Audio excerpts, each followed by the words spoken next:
So the fuel pump is successfully removed. A couple tips before we examine the fuel pump. First one being, if you're doing this job, you probably already know this, but I feel like it's important to mention that this plug here on the left side of the bike, pull that out, drains the fuel. So clearly you want to drain the fuel before you actually pull the fuel pump out. Otherwise, all of your fuel will come out this big gaping hole when you pull the fuel pump out. Second note, when you're removing this hose, do not remove it from the brass fitting on the end of the pump. Right there. Don't even try to. Remove it all the way at the top from this quick connect. So there's actually two of these tabs on each end. You don't need a specialized tool like a fuel filter adapter thing like for a car. You just actually pull or push on both sides of these tabs and then yank on it and it'll release it from up top there. Let me move the rag real quick. Yeah, up top here. So you kind of want to have two hands. You want one hand squeezing on it and pulling while the other one's holding this piece, because this will move a little bit, but remove it from there. Have yourself some legitimate snap ring pliers. This is the snap ring that you have to get out. No rinky-dink snap ring pliers will get that snap ring out. Next tip, the bolt that goes in the top here, you don't need a specialized puller. You don't need the one from EBR. You can actually make your own, or you can just get a bolt, screw it in there, kind of wiggle on it, and it'll pop out. That's what I ended up doing. Now, as far as bolt sizes goes, I don't know if they changed throughout the years. This one is the revision A, so before I even pulled this out completely, I saw it was revision A, so I figured it had the crimp connectors. But I don't know if they changed it throughout the line, but online they're showing either a M6 by 1.0 or a 1/4 by 20 bolt. Mine was a 1/4 by 20. You don't need anything too long. Spent like $1 on this bolt, put it in there, wiggle it back and forth, and it should pop out for you. But going back to the actual fuel pump, is the revision A. This bike, I want to say, is number 264, somewhere around there. It's a 2014. So I wouldn't say it's like a super early model, but it is a 2014 nonetheless. But here you can see it does in fact have the crimp connectors, so we will be getting rid of those. And then also the float here, I don't know if that's normal on these. There's no grease or anything on it, and it seems solid, but it has this weird discoloration to it. So I don't know. Maybe somebody can comment and let me know what that is caused, or if that's what it's supposed to look like. I don't know. Either way, we'll be changing that. So, without further ado, let's get to work. Alright, so what we will be doing is, one, you can actually just, if you have these crimp connectors on here, you can do away with them, solder them together, or you can replace this piece right here, the actual float portion. So I'm actually just going to be replacing this entire piece as opposed to just getting rid of the crimp connections, because there's issues where this loses its I don't know if you'd call it like buoyancy or what, but it no longer really works because it's kind of like foam. It's interesting. It's like compressed foam. But important things to note whenever you are soldering, and you need some form of shrink tubing to protect the wires. So obviously you don't want to cut this old one out and put new crimp connectors in there. It kind of defeats the purpose of it. So you want to avoid typical shrink tubing that you find at most local hardware stores and auto parts stores. This shrink tubing is not chemical resistant. It has what's called polyolefin in it, and it just breaks down after time, and will clog up the whole system. What you want to do is do some research, go online and get what's called PTFE, polytetrafluoroethylene, I believe they call it, shrink tubing.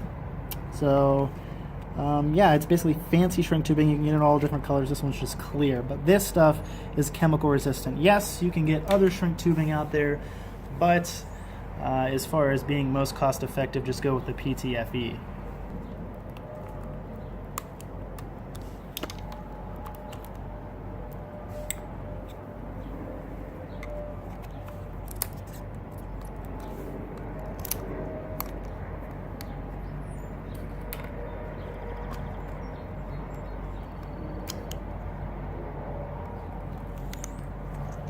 And already, I can see my issue.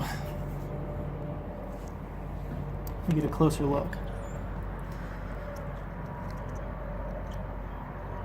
So here's what's causing the low fuel light.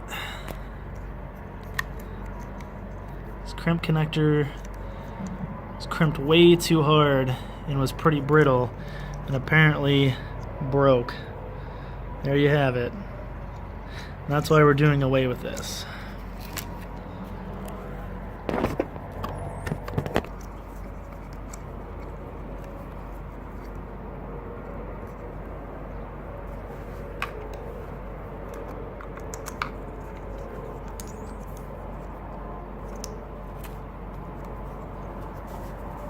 Alright, so grab a 12 and a 13 millimeter.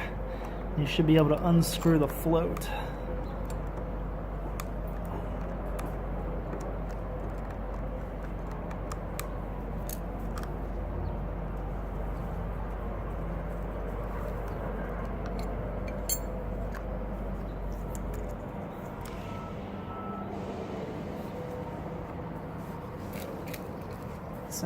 Since these connectors are bad anyways, I'm just going to cut them off.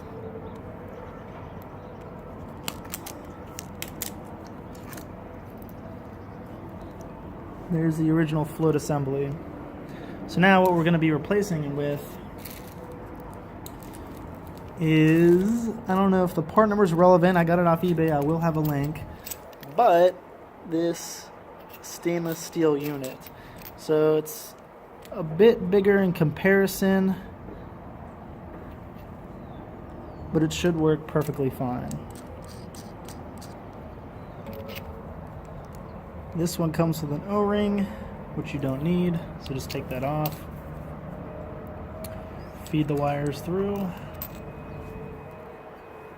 Next is the nut.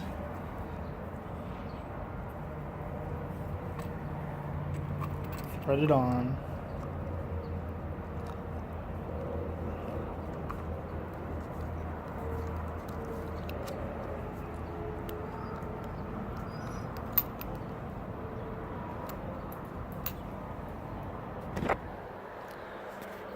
So I'm actually going to add a bit of Loctite on here and potentially a lock washer, and then we'll figure out the length of the wires. So I got this cinched down, put a washer on the back of that. That's not going anywhere. So now we just need to run these two lines in between the fuel lines here and here and snake them through. Now these ends we can cut off. This is what we're going to be soldering on.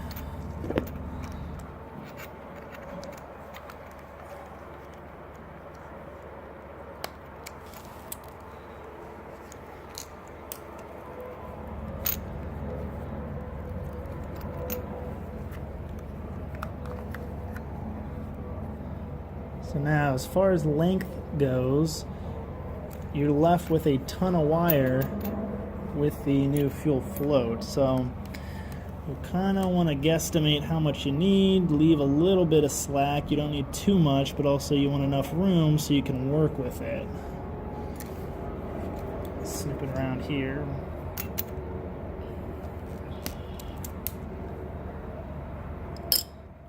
So I probably left around 5 inches or so, 4 or 5 inches for the wires on the float. And let's see if that's good. Might be a little long. Let's see. Let's spin this around.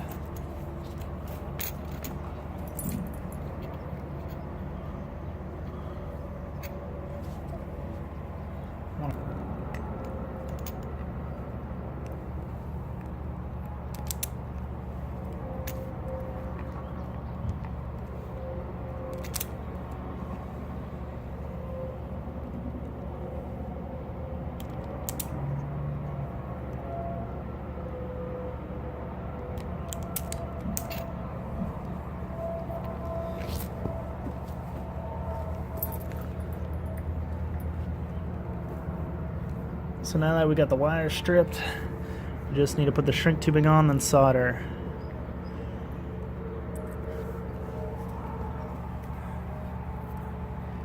Important thing when soldering is going to be the flux paste.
Alright, soldered on, do the shrink tubing, should be good to reassemble.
Alright, now we're ready to put it back in.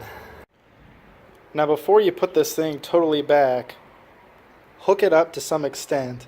So you'll want to not have the fuel pump connector plugged in right there, because once you turn the key, you're actually priming the fuel pump, and you don't want to prime the fuel pump dry. So unplug that connector. Since the fuel pump sits up like this, with the piece right here up all the way, you can see where my thumb's at, it's forcing it up. You want to make sure the low fuel light doesn't come on. So again, I just have this roughly marked up. I have the connector plugged in right there. Be careful hooking the battery up. Obviously when you work on this, you want to have the battery unplugged because you're dealing with fuel, so be careful when you're hooking that back up. So we have that disconnected. We have this kind of somewhat in the orientation that it should be in, and then release this, so the plunger has now fallen down. So give it a few seconds here, and we'll see if the low fuel light pops up.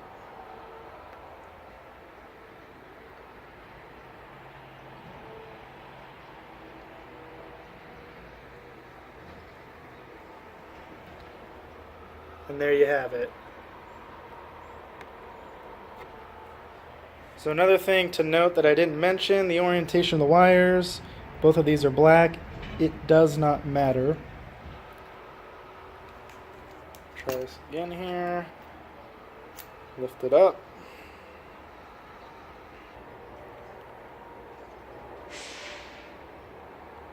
And the fuel light is off. So this confirms that this in fact works. So now we're going to throw the new O-rings on, reverse order, and put this pile of EBR back together. Make sure you clean up the remnant before you put the new fuel pump O-rings in there.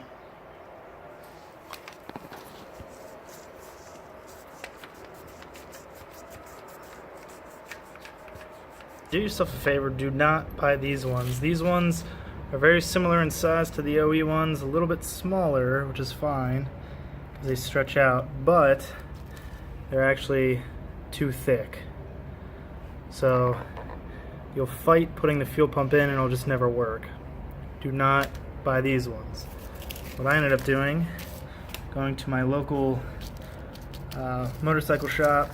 I have no idea what these are from, but this is the part number that I got 2 of them, and they worked beautifully. Just about the exact same size as the original equipment EBR ones. These, I don't know what price you'd find online, but these I got for, I think, like $4.50 a piece.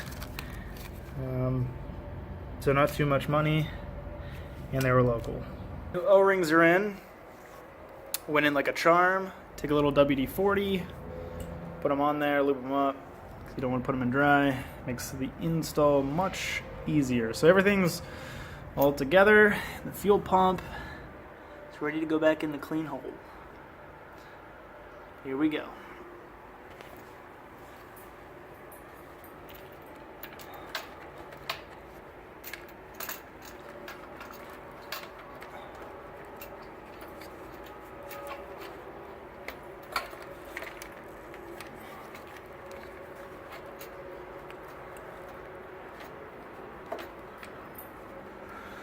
Alright, so from this point, we have to set the camera down. A few moments later. Alright, so she is all put back together. Fuel pump tucked away in there. Assembly went much quicker, almost like Legos, than disassembly. I think mainly because I was kind of cautious with remembering where all the bolts went. But I will admit defeat here. So the bike currently is not running. The low fuel light, that has been addressed, that's been fixed. That works perfectly fine. The fuel pump itself, however, is not. So, 2 things. When the bike, when I got the bike, I was having a low fuel light issue. That was always on. The fuel pump itself was intermittent. Sometimes it would work, sometimes it wouldn't. Kind of reminded me like an old school starter where the armature gets froze up, you smack the side of it, and then it starts to work again. So I've only ever had a fuel pump either work or not. So whenever I took it apart, I figured that the fuel light needed to be addressed. I'd replace it with the aquarium stainless steel one instead of the factory float. And also I would examine the connections, see if there's any other underlying problems of the fuel pump itself, because again, I've only had a fuel pump either work or not. So I figured that the fuel pump was still good. So I tested everything off the bike, everything worked perfectly, put it in the bike, and it fired right up. Ran for about 10-15 minutes. I put it back in the garage, and now less than 24 hours later, the low fuel light system is working like it should. I verified that. It has low fuel in it. Added fuel in there, boom, light goes off like it should, but the fuel pump itself is not working. So I will admit defeat and say that the fuel pump does need changed. I did do a lot of diagnosing and traced a bunch of wires, made sure the relays and stuff work, and I do think the fuel pump is acting almost like a starter where it's intermittent. So next thing, instead of just going out and buying a new EBR fuel pump for $300 to $600, depending on where you go, I'm actually going to be taking a aftermarket unit and retrofitting it in the factory EBR sending unit. So I'm going to be taking a Walbro, I think is how you pronounce it, a 342 pump. So not all is lost. You know, if anything, this video shows you that the 2014 model bikes do have issues with the connections on them, they're definitely over crimped, poor connections. All of the bikes have that kind of foam little float device for the low fuel that eventually breaks down, loses its floatability. So that does need replaced, regardless if you have the issue or not. It's something that you want to look into. Now for me, unfortunately, I had 2 problems. Only one of them has been resolved, and now I got to do the whole thing over again, but that's fine. I'll take you guys along.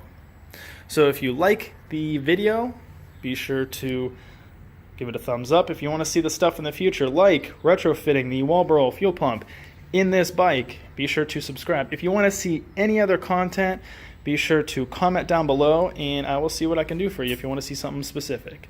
But in the meantime, I appreciate you watching, liking, subscribing, and we'll see some more EBR stuff in the future.